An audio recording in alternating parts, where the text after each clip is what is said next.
the Puritans saw history going somewhere good. They were quite realistic that we are not there yet, and that history is fraught with problems and there are all kinds of evil forces at work in the world, but that the power of the gospel will inevitably, gradually, but unavoidably win the contest.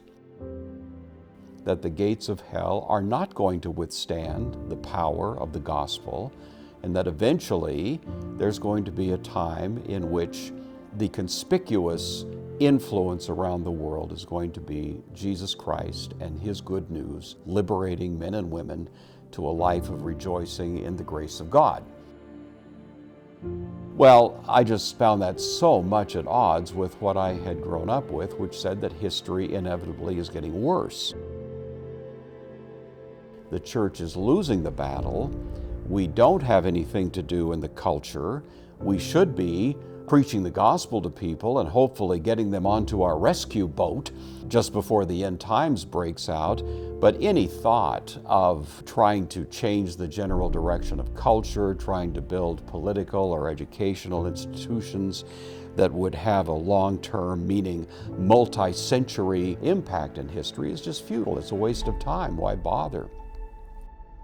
Before I got my teaching job, I was in radio broadcasting for a few years. I was working at a Christian station for a while, and one of the very popular Bible teachers on there was J. Vernon McGee, who made famous the little phrase, "Why polish the brass on a sinking ship?" You know, if you're on the good ship Titanic, you know the ship is going down, you know the only way off this thing is in a lifeboat, then don't stand around polishing the brass. Get on the lifeboat, you know, save yourself because the ship's going down.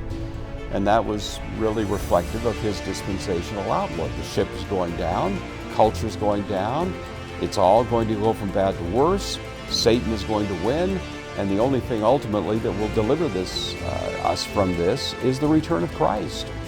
And so the return of Christ was seen as a cataclysmic rescue of a beleaguered people rather than Christ returning to a church that had accomplished what He had sent it out to do, namely, make disciples of the nations. So those are very different visions of history.